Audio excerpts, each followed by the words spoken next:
So this is the third of our Plague Dialogue series. I have a treat for you today.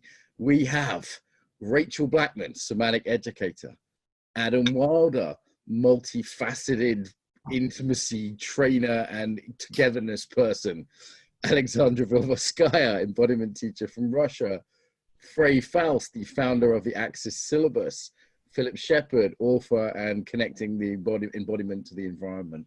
Hello, everyone. Good to be here. Hey. Hi. Thanks for having us. It's a hell of a privilege to have you guys all on at once. I mean, it's a bit of a treat. Maybe I'll go through some of what we covered in the first two dialogues, and we can just kind of jam from there. So we talked a lot about trauma and how people are feeling unsafe in the current environment and the fight-flight response. And there's been different iterations, variations of that over the last few weeks. An initial adrenaline surge followed by exhaustion for many.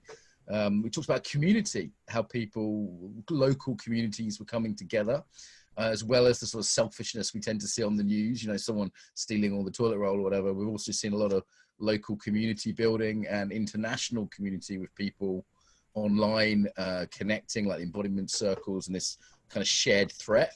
This idea of a shared existential threat we've talked about.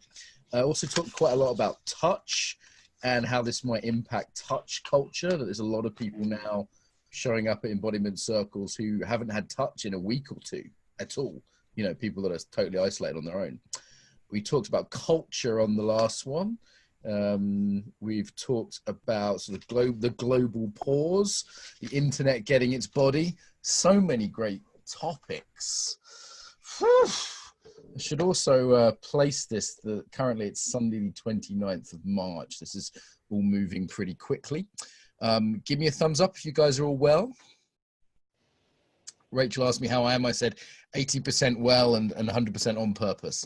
So interesting stuff. And maybe we could hear just like one line about how it is where you are. So it might be like, you know, I'm at home isolated with my husband, or I'm in New York and it's burnt to the ground, or, you know, wherever your particular situation is. So Rachel. I'm at home with my husband. He's not seeing his stepson because I've had COVID, very mild COVID symptoms for about 14 days. And like Mark said, they're sort of boomerang in and out. I'm basically feeling well. And then every now and again, feeling like I don't have enough breath, which is very unlike me. So, yeah. First time I've ever heard you say boomerang. I missed an Australian joke there. Yes. Adam. Well, this is actually, I've moved in with my girlfriend for the foreseeable now. So I'm with her, and it's taking our relationship to a new level. And it's actually quite pleasant here. I'm in Deptford in South London, and we've got a little bit of a roof terrace there. So I'm actually really enjoying it. This might be not wrong, but I'm enjoying myself. Just having life so simple right now. No problem. Relationships are something else we've talked about. People moving in or moving out or breaking up or deepening. Lots happening. Vilya, how's Moscow treating it? Well, I'm at home for a week for now with my friend in the same place. And at least we have lockdown since tomorrow, like all civilized world. Bit behind the curve there. I did see a great funny video on why Russians won't get it because they drink too much vodka or something. There was that funny music video you sent me. It was good. Back to culture a bit later. Frey, where are you in the world, sir? Berlin. And people have been already quite disciplined, avoiding going out and practicing social distancing. The markets have been set up with plastic shields to protect the people who are working there. Everybody setting up, you know, hand sanitizers, going into the stores, and people even wearing gloves and masks. So, but apparently they want to insist on no going out at all. And I've seen that they're developing detention centers for unruly. They say that young people are resisting and hanging around in large groups, and it's especially the group of people under 24 who are ignoring the quarantine, and they want to put them in detention centers, basically, or they're threatening to. Maybe it's a scare tactic, But the sun has been out, and so we have a park right nearby, and our apartment is spacious. And luckily, I came back from Israel just before they shut the borders down, and I'm together with my wife, and we're very grateful for that because we travel a lot and we could have been separated. Philip, where are you and how are you? I'm well. I'm in Toronto. It really feels slightly post-apocalyptic, like a ghost town. I mean, the nice thing is if you do get in your car and you need to drive anywhere, you get there very quickly. I live with my wife on an island in a little community that is very, very quiet. And so there's a joy to that calmness. So, you know, the planes are grounded. We're hearing bird song and waves. So there's something about this time I cherish, oddly. Maybe let's start there then. Is it's kind of an unusual angle in, and maybe people have had enough doom and gloom. What is everyone cherishing about this time? And we'll go in the order we introduced it. What I find very moving is this outpouring of empathy for people who are at risk. That it's unprecedented. That the whole of the healthy world is willing to shut down society to protect its most vulnerable. I think that's a remarkable statement. It's quite a beautiful thing, isn't it? When we think that, you know, most of us will be pretty low risk of dying, certainly, but people are being willing to stay home and sacrifice income and life. And yes, you hear about the sort of the bad cases or the teenagers who think they're invincible and things, but mostly I see very positive behaviors, and it's quite a thing. Philip. My initial reaction was to deal with the backlog of things that I should have been doing and hadn't found time for. So I've been traveling a lot and have been unable to just deal with stuff at home that's been piling up, and I'm sort of through that now. And there's an odd quality of settling in a way that is grounding me and making me kind of more able to move forward with some of the really personal projects that I've wanted to get to. So that's a lovely experience. I think one thing that's regulating the rhythm is that our driving need for more has been disabled. It's just the gears have disengaged, and suddenly we've recalibrated the quality of enough in our lives. And as we begin to feel this meal is all I need at the moment, and this, you know, walk outside or whatever it is, we can't go shopping, we can't go to restaurants, to movies, and what sustains us then is so much simpler. And I think that in itself creates a rhythm that is really unfamiliar to most of us, I feel. I love that, Philip, and that's exactly what I'm feeling as well, that it's a joy just to sit and cook some food, just to feel the wind on my face. And I'm realizing how I've been really overstimulated, actually, just with my normal pace of life and being in London and visiting so many people and traveling so much. And it's almost like this calm village feeling of enough, of the simplicity in enough, like you say. And I'm finding it so wonderfully nourishing. I have to say that sometimes, of course, it's scary as well. And, you know, I have family who are really at risk, and I don't know when I'm going to be able to see them again, or if I'll ever see them again. At the same time, there's such a deep appreciation for this slowness and this enoughness. Vilya, any cultural perspective here from Russia? Something a bit different you're seeing? We're on another stage for now. So for us now, there are not so many slowness in our life, especially for me, because I work a lot online, and in fact quite busy previous week. But Yeah, it looks like I feel that in the air that again, some of us are really lucky because we don't need to drive somewhere, we don't need to move quick. We are a little bit lazy nation and culture and slow. And there are a lot of people who are still in this drive and to use the opportunities of this shutdown for future. We're still looking in future. Some of us, at least. So some of those cultural patterns coming out, individual patterns. People, I noticed that people just did whatever they do more at the first. You know, there was a sort of sense of whatever their pattern was, they just pushed it, more of that, more buying, more whatever it is, more yoga, more whatever. As far as that's concerned, and my sister, for example, she lives in Phoenix, and she has to drive very far to get supplies, and people are physically fighting in the grocery stores and pressuring each other, and certainly not holding appropriate distances. And meanwhile, families are stranded and without supplies. And so I think I feel empathy for, those who are less fortunate. Certainly, I have a friend in Torino who lives in a attic apartment with no windows, and she only can use the courtyard, which is basically a 4-meter concrete patch to run around in. Many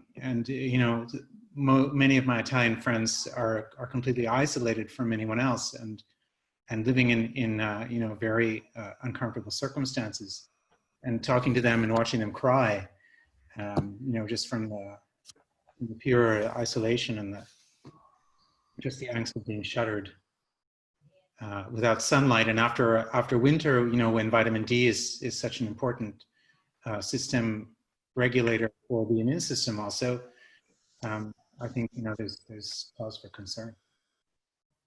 Thank you, Frey. I'm definitely hearing a difference between friends of mine in the countryside and in the city, and depending on the, I've got friends, picture of them in their pool with sort of people in Bali, and other friends who are, in kind of tough circumstances.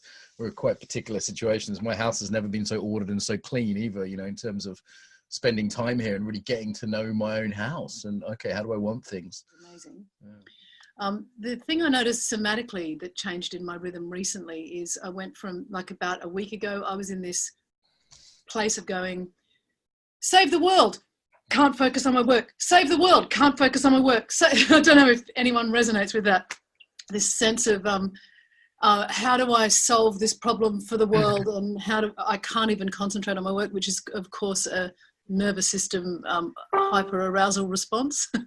And I kind of knew that, but couldn't get myself out of it, and then slept a lot.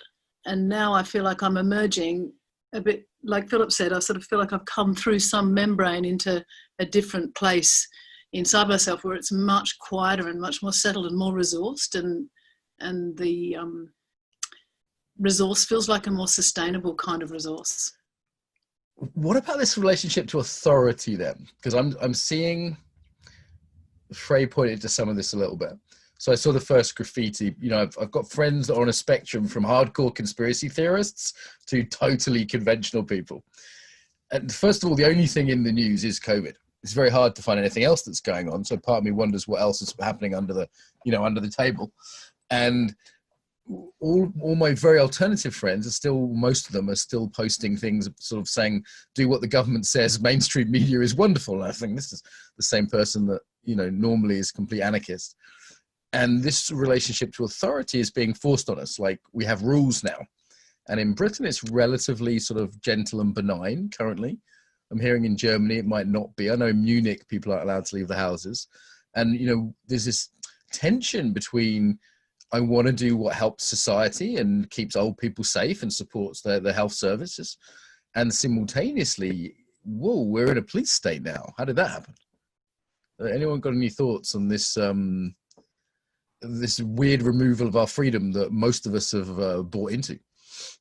I think on principle, civil liberties should be maintained, that a crisis is not In fact, the crisis is a test of them and not a reason to remove them. People who are not slaves should be negotiated with. There can be information campaigns, they can be convinced, they can be presented with information, and when it's accurate, then there can be trust in the institutions. But what I see is fear-mongering and inappropriate or tardy responses that then sort of draconian draconian responses to then the disease popping up, which is much too late. And I think that this kind of incompetence further decreases people's trust in so-called authority. But I think also when I've seen videos of hordes of police rushing people in Italy, smacking their batons on their shields and menacing them, not taking the time to talk to them and negotiate with them or tell them what the common sense regulations are that everyone has agreed on. But I don't think that this is the kind of thing that should be happening. I think that most people are willing to see sense in social distancing, and I also think that our forebears were right in a lot of these things. That you don't immediately trust a stranger, that you don't immediately enter in some space, that you maintain a high standard of personal hygiene, that you do wash your hands, that you clean your you know what I mean? It's kind of, that was what we inherited, but we tossed. And there's been several generations where I've heard doctors complain that a general sense of hygiene has decreased. And while we're able to barricade ourselves away from nature with chemicals and so on and so forth, behind that barrier, people have not been eating, not been moving, not been finding sense in their work, or not been handling their relationships. And I think that the bill for that is due. I also think that, in the attempt to try to create a vacuum, to ban adversity, that we set ourselves up for more of it. I see it slightly differently. I chafe against authority, as I'm sure most of us do. I mean, at 2:00 in the morning, you're going to cross a street and there's a red light and not a car in sight. I'm going to cross the street. I'm sorry, I just am. I come back to my own judgment. But where I chafe at authority is where authority is self-serving, or where it's saying this is for your own good, or where it's arbitrary. And what's happening now that I feel is a renewed sense of the commons, of the commonwealth, of the common well-being. And the sacrifices I'm asked to make, I mean, they're not primarily for myself. The doctors don't have to face a decision. Who do I let die and who do I give a ventilator to? I mean, it's just not to overwhelm the system. And, that's not arbitrary, and it's not some dictator with a self-serving agenda. It's something I understand and I'm willing to do. And I find within it a strange gift. Personally, speaking on behalf of a citizen in the UK, I've been really yearning actually for my government to be a little bit clearer in what they're defining as don't leave the house, or what they're defining as a necessary reason to go to work. Or I've found their lack of specificity. I can feel that they're all working hard to try and make a good decision on the behalf of the greater good. Whether or not people agree with what they're doing or not is another conversation. But I definitely feel like there's something about clarity of specific requests that helps a population mobilize and know how to behave. And I really resonate with what you said, Philip, about I've been listening to a lot of doctors talking, friends who are doctors talking about the situation on the ground, and feel very moved by their plea to just please stay inside. Just stay inside, so that we can to help us manage what we're trying to achieve here in an overwhelmed health system. So I have a lot of compassion for that. I've seen a few things from governments that I actually really applaud, and the Indian Prime Minister, who sent the whole country into lockdown with 4 hours notice, which was, you know, very difficult and unsettling for the whole country. He asked for forgiveness. When do you see a politician asking for forgiveness? I think that's really cool. He's like, I'm really sorry I did this at such short notice. I really like that. I'm really glad that I live in the UK and not in China, you know. What I never thought I'd support the government that we have now, but I actually think they've done a few really good things. You know, they started off with this herd immunity policy and they changed their minds. They listened to the scientists and changed their minds. Now, we're talking about hygiene, this idea of being hygienic, dressing well, knowing your neighbors, being considerate of the nation. I mean, these are quite 1950s ideas in some way, you know, and being these almost tribal ideas you point to, Adam, of when we meet someone being respectful of their space. You know, there's something in this that might lead to quite a different culture, for better and for worse, I think. Yeah, I mean, just to speak to that, Mark, we are in a process of reinventing ourselves of necessity. We're being thrown back onto our resourcefulness and our creativity. You know, what we've inherited as a way to move forward is not applicable in ways that none of us, you know, could have imagined a month ago. And that primary dawning of awareness that we're all in this together, I think has such promise, and I pray that that promise is fulfilled for understanding, well, if we're all in this together, how can I help? Which, you know, John F. Kennedy, that famous phrase, ask not what your country can do for you, ask what you can do for your country. Suddenly that's gaining currency. I mean, if some politician had mouthed those words 2 months ago, he would have been pilloried, because our self-absorbed, self-serving way of being would have rejected it. And now suddenly, I think it gains currency. We understand in new ways what that means. It was really interesting, this clap for the NHS in the UK. I don't know if anyone heard it, but it was amazing. And it's so nice to have the NHS in our country and to be able to support it. And I feel proud of that. And, you know, just a few months ago, having a healthy sense of nationalism seemed like impossible. Because it's just so caught up in identity and politics. But I think we're coming back to a place we can feel proud of ourselves, like as a community, as a country. And I think that's really healthy. It's interesting. When I started this group stress management project for healthcare workers, everyone in England was just talking about the NHS. They were saying, oh, this is going to be great for the NHS. This is going to be great for the NHS. And I was like, well, actually, I'm making it international. It's for all doctors and nurses, because why would I limit it to one country, right? And how would I police that anyway? And it was interesting that all my sort of liberal friends were orientated around the nation state for the first time, but in quite a healthy way, not in a sort of racist, jingoistic kind of way. It felt like there's still this international online connection. And there's this locality. So I did a Facebook post that's been my most liked ever and shared ever Facebook post. So I'm going to read that out as a starting point for more conversation here. This is normal. What did we expect? That we'd keep on sipping soy lattes from disposable cups, or not knowing our neighbor's name and thinking Instagram fame would bring us immortality, and we will hide death away, and we'd drop community and meaning and drop seeing our families and jet around polluting the planet, buying more and more bullshit while pretending life wasn't holding a knife to our throats the whole times. And that was going to end well? That shit was weird. How did we fucking expect it to end? With a polite vegan option dinner party conversation, a ban on plastic straws, or a blowjob from a Tinder date? What's happening isn't strange. It's normal and getting us back to normal. And it's completely bloody precedented if you read more history. People seem to like that.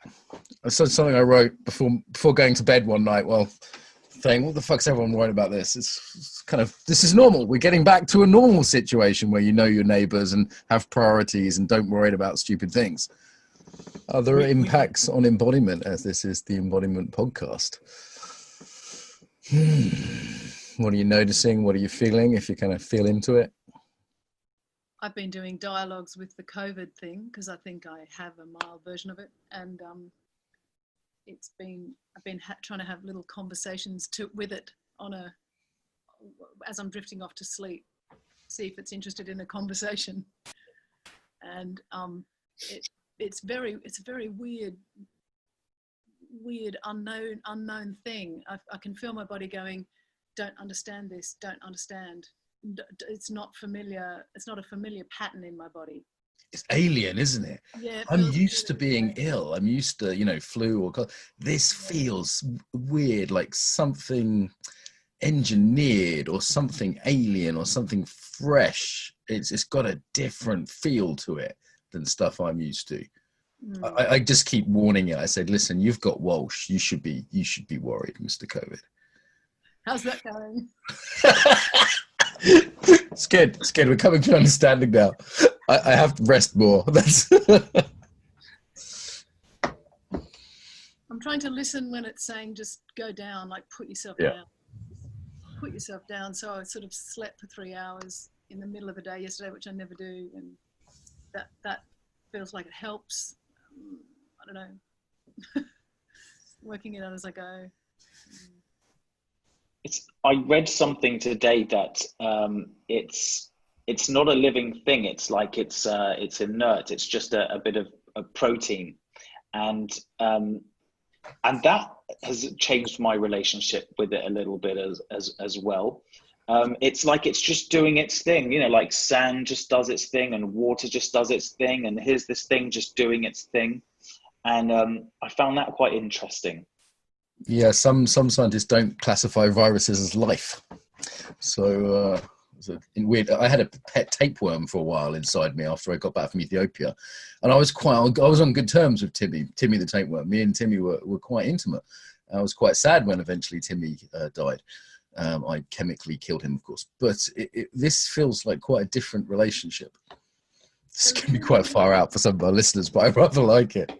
There's a really interesting thing Charles Eisenstein talked about in his most recent essay. I don't know if it just came out a couple of days ago, and at the end he's talking about how viruses have been essential to our evolutionary biology, and how our systems working out how to adapt to viruses and around viruses and with viruses and beside them has been what's helped accelerate our evolution. So that was really interesting. So a closing message from each of you, maybe just a sentence on the body and COVID, anything at all to do with the body and COVID. Something about where are you being invited to place your creative attention? Nice. Beautiful, Rachel. Thank you. It's a good time to allow your longing, explore your longing, and find a new purpose. Despite our flatteries to the contrary, we're always facing the unknown, and you can face the unknown when you come back to the body, and when you come back to that sense of the body at rest on the earth. I think I'm going to recap with welcome to the initiation. It won't be easy, but it might be necessary. Vilja, to finish us off for today. What do you want to develop and what do you want to take off when it's finished? We don't know when it happened, so we have plenty of time to develop something new. Thank you all for offering, thank you Frey in his absence, but also thank you all for offering your precious time. Time feels more precious than ever, and good company is, I'm finding, more enriching than ever, more satisfying. So this has been good company. I hope it's been useful for listeners. Everyone listening, stay safe and well. We're wishing you the best, especially our friends who are really struggling with this on the front lines, the doctors and the delivery drivers and all those people who can't sit at home meditating and, have tough jobs to do. So love to you all. Thank you, everybody. Thanks, Mark. Nice to meet you.